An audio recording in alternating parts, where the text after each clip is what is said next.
Hi, I'm Dan Kubisky, co-chair of the Society of Professional Journalists International Community. October 7, Israel was attacked by Hamas in one of the most horrific attacks in the history of that country. Israel reacted with military attacks to root out Hamas combatants from the Gaza civilian population. Now, throughout the Israeli actions, the government has barred foreign journalists from entering Gaza. That left Palestinian journalists already living in Gaza to report for news organizations such as the BBC, CNN, and PBS. One news organization that did have a bureau in Gaza was Al Jazeera. This news organization has provided around-the-clock coverage of the Hamas attack and then Israeli actions in Gaza. Besides regular reports on the impact the Israeli actions had on Gaza residents, to the dismay of the Israeli government, Al Jazeera would also broadcast verbatim videos from Hamas and other regional militant groups. Seemingly in reaction to this Al Jazeera coverage, the Israeli Knesset passed a law April 1 that allowed the government to shut down and ban foreign news outlets that are considered a threat to national security. May 5, the Israeli government used the power of that law to prevent Al Jazeera from operating in Israel and confiscated its equipment. Press freedom groups around the world decried the action.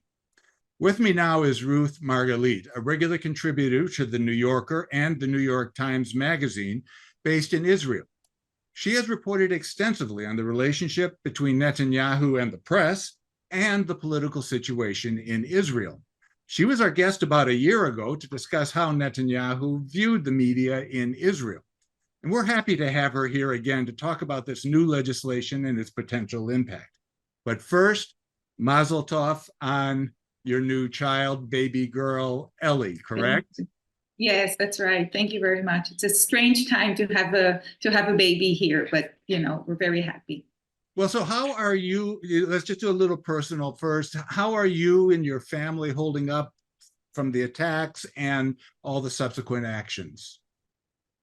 Well, inside Israel proper, in central Israel, there are no sirens at the moment. It's pretty quiet in the sense that that the front line is really in the south on the sort of the Gaza border, and in the north on the border with Lebanon. And so in Tel Aviv, strangely, there's this kind of quiet, but also still people are really shocked from October 7th. And add to that the fact that many have relatives who either serve in Gaza, are deployed, conscripted to reserve service, just came back from Gaza. People know other people who who died, who were killed on October 7th, or who were taken hostage. The hostage posters are everywhere. So there's a sense of a country in mourning at the moment, which is very, very strange. And we're actually talking today, it's Memorial Day in Israel, and this is a very kind of somber Memorial Day. There was a siren earlier to remember those who had fallen, and it just sort of pierced the air. Everyone kind of stood still, and you could hear people sniffling and crying, and it really means a lot this year. But I should also say that given everything that's happening here, I keep thinking about the other side of the border too, and what everyone there is experiencing, the constant bombardments, the airstrikes, the not knowing, the uncertainty, the thousands who had been killed over there, the Palestinian side. So, it's sort of on my part, I really want this war to be over. And I think many here share this view. Mm-hmm. Okay, so let's get to the topic. A number of Israeli governments in the past, along with the US government, have complained about the coverage of Al Jazeera, whether it was the way they covered Palestinians or the Arab world in general. But now the Israeli government has actually taken a step to ban a news organization, and Al Jazeera was the first one to, hopefully the only one so far, that will be hit on this. What's the reaction among Israeli journalists, and what are your thoughts about this piece of legislation? I think Israeli journalists are rightly very concerned by this, because even though the law right now pertains to foreign outlets, you can see how it could become this slippery slope where very quickly it could be domestic outlets. You know, the law now defines any outlet, any foreign outlet that undermines national security as being potentially up for a ban. Now, what does undermining national security mean exactly? The law doesn't explain. And you can see how once it's in the books, it could then become, you know, a sort of tool that the government wields against any media outlet that you know, whose coverage they don't like. Let's say, you know, Haaretz magazine, the famously sort of liberal newspaper. Will that be banned tomorrow? You know, these questions are very, very worrying. You know, the government has so far, despite all these laws that kind of encroached on the independence of the media, of the courts, of democratic institutions, given all of that, the government has so far refrained from actually banning you know, any specific outlet, and this should be a reason for concern. Now, having said that, there is also a question about how symbolic this is and how substantive, because you know, Al Jazeera, the Israeli government can't ban Al Jazeera from covering what's going on in Gaza. Their Gaza operation is still up and running, will still be up and running. And so the only place where it really has, you know, this goes into effect is inside Israel. Now, Al Jazeera hasn't had offices in Israel for a while. They've operated out of this hotel room in Jerusalem. And so when the law stipulates that the offices will be closed, the equipment will be confiscated, yes, this will have an impact, but this will not stop Al Jazeera from covering the war in Gaza. And so, given that it's more symbolic than actually substantive, there's a question of why did the government do this? And the assumption is, the way I see it, is that this is really a kind of red meat that Netanyahu is throwing to his very extremist coalition partners, who are they're itching, they keep criticizing him from the right. They want to go into Rafah. They want this war to be expanded. They want Israel to invade other parts of Gaza and to build Jewish settlements there. So as long as Netanyahu can keep them pacified by passing these sort of populist measures, and this is one of them. This is a populist measure that all of that his coalition partners were very happy to enact. So for them, this was a very good step forward. For him, for Netanyahu, he knows it's more symbolic than substantive, but it's kind of this reward that he's giving them. And for journalists, it's still very concerning, not because of this Al Jazeera, not because of how much it affects Al Jazeera per se, but because of what we had discussed, this idea of a slippery slope and what could happen next. Well, but as you've written in the past, and we've discussed on this YouTube channel with us, there has not been a great relationship between Netanyahu and a free and unfettered press. Is this just part of that picture again? It is. It is part of a sort of a general crackdown on the media. But I should also say, when we discuss Netanyahu cracking down on the media, which he is, I think there's a tendency to view Israeli media as if we're in Russia, where really there is no independence, there is no criticizing the government. And when you come here and you see what the local Israeli media is like, it's very incisive, it's very biting. There is a show called Uvda, the Israeli 60 Minutes, that has run several investigations into Netanyahu and his wife and alleged corruption and the people surrounding them. Haaretz newspaper, which I mentioned earlier, channels 12, 13, all of them have had these investigations that Netanyahu really did not like. So as much as he's trying to have his claws sort of everywhere in the media. And he has also started this kind of very favorable channel to him called Channel 14, which is described as this sort of Israeli Fox News kind of channel. So that's been going on for over a year now, and their rating has increasingly gone up. All of this is quite worrying if you're sort of independent minded and you don't want this sort of propaganda sort of mouthpiece outlets to be, to have any say in Israel. That's quite concerning. But still, we're very far away from, from being kind of Russia or any type of authoritarian country where there are no voices of criticism. So there's some signs of hope still. Yeah, I would say anybody who takes 30 seconds to just investigate the situation in Israel would never assume that the media situation in Israel is like that of Russia. There you go.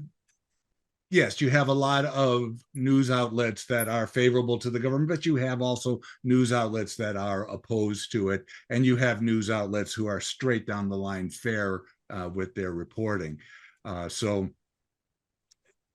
anybody who wants to make an equation with Israel and Russia really needs to just spend 30 seconds and look and Right. realize.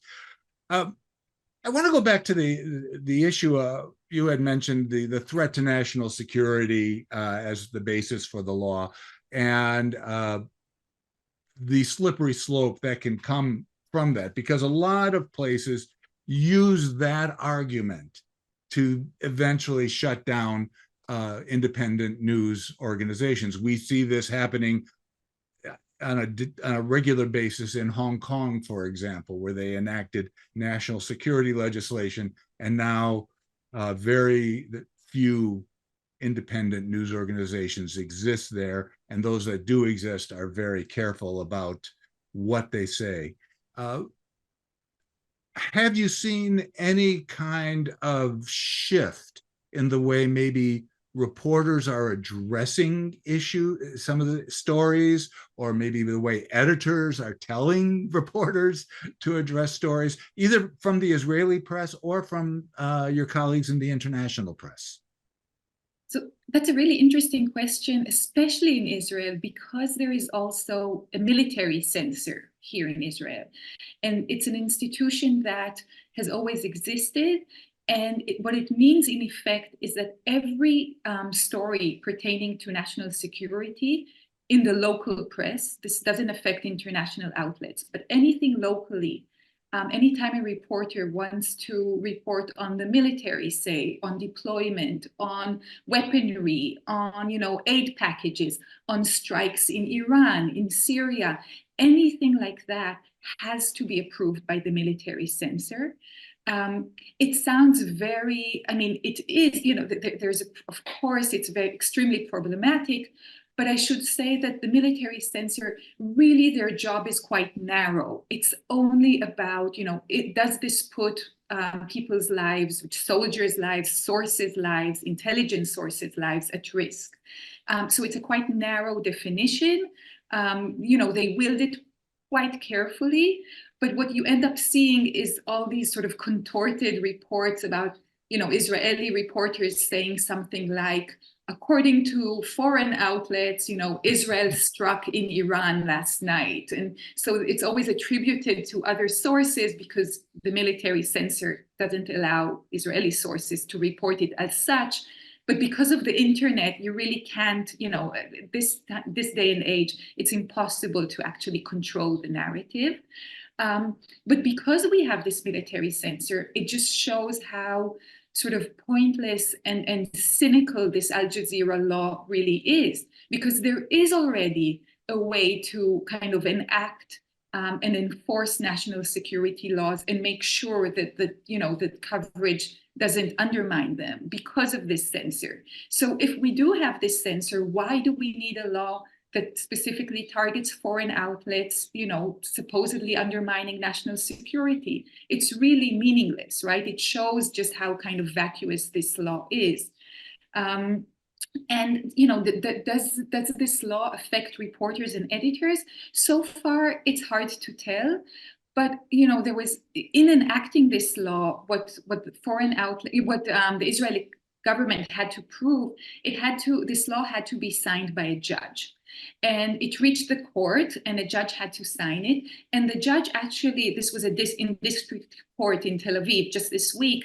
The judge asked the government, "How can you prove that that Al Jazeera's coverage undermines national security?" A very reasonable question. And the Israeli government, its attorneys actually came up with a video that aired on Al Jazeera in which you saw a reporter breaking down, showing graphics of an Israeli tank, this tank called Merkava, and going point by point about its weaknesses and how it can be targeted, like sort of actually targeted, how it could be hurt and how it can, how it can hurt soldiers. And so the government brought this in as evidence that, that Al Jazeera's coverage really does hurt national security. And there were other reports, if you look at Al Jazeera, as you mentioned in your introduction, they often show sort of verbatim statements from Hamas spokespeople without this sort of contradictory point of view, or without sometimes giving context. It is extremely, when you look at the coverage of the Gaza war, it is quite one-sided. On the other hand, they have reporters on the ground like no other operation. They can get anywhere, and we have images there that we wouldn't have been able to see otherwise. Very important, very just harrowing images coming out from Gaza. So it's a very important operation too. But I don't yet know how it will affect reporters and editors, and it concerns me. I'm sort of alarmed by this. I worry. I had mentioned earlier also that the Israeli government is not allowing any reporters to be embedded with the IDF. And they're trying to block international reporters from entering Gaza.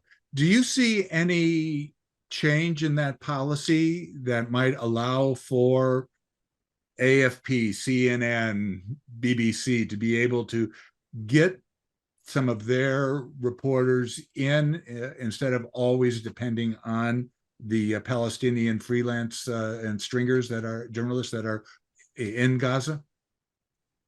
Well, I think the government has changed its view a little bit once it realized that world attention and world opinion is really turning against Israel. The past few months, if there was any sympathy for Israel, immediately following October 7th, that sympathy is really kind of waning thin with the attacks in Gaza and, over 34,000 dead. And you saw President Biden limiting now, sort of curbing arms shipment to Israel.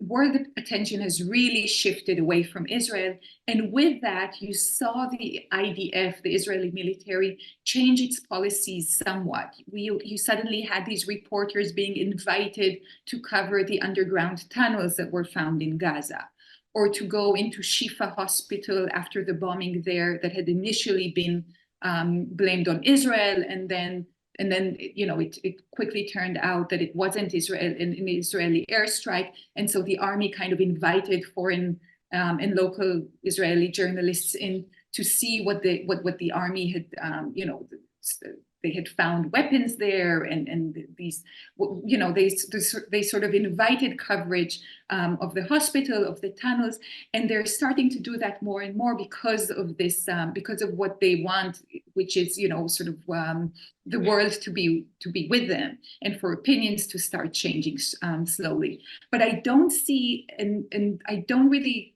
imagine that there will be reporters really embedding sort of authentically with the troops, where the military can't control the narrative of what's being reported. And so it's a very kind of limited invitation for coverage, right? They're being invited for a few hours. They're being shown these tunnels or, weapons caches and things like that. And then they go back to Israel. I don't think that any reporter has spent a significant amount of time in Gaza, but there have been Israeli reporters sort of going, on a tank for a day, going with a unit or a battalion, and sort of being invited to cover a single event, a single day, a single outing, that sort of thing. Okay.